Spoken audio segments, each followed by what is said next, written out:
C'est une confirmation venue d'un repenti. Le Qatar et le Maroc sont impliqués dans le scandale de corruption qui secoue le Parlement européen.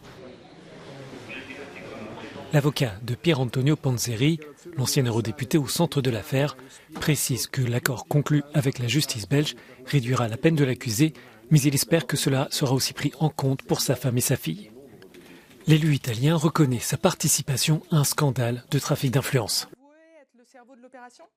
Monsieur Panzeri est en aveu aujourd'hui d'avoir participé activement à des actes de corruption en lien avec le Qatar et en lien avec le Maroc, et donc d'avoir été corrompu et d'avoir corrompu d'autres personnes.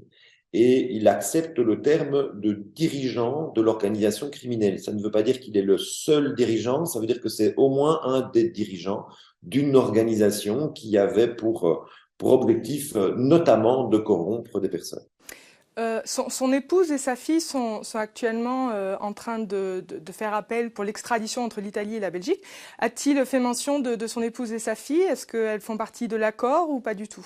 L'intérêt pour la justice, c'est d'avoir quelqu'un qui n'a plus d'intérêt à se défendre et qui n'a pas d'intérêt non plus à accuser à tort quelqu'un. Il a l'obligation de dire la vérité sur tout le monde. Et en contrepartie de cela, il sait quelle est la peine et il accepte la peine qui est déjà fixée dans le cadre de l'accord.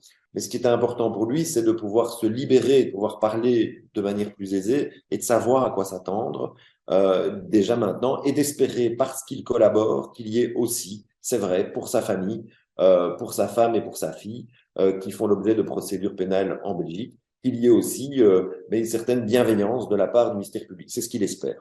Mais vous ne pouvez pas nous dire, par exemple, si parmi les noms qu'il pourrait donner au procureur, il y a des parlementaires actuellement en fonction ou bien des personnes qui exercent dans d'autres institutions européennes? Non, ça, je ne peux pas le dire. Ce serait violer l'accord qu'on a justement avec le parquet fédéral et ce serait violer un principe. Ce n'est pas dans l'intérêt de mon client de communiquer ces informations.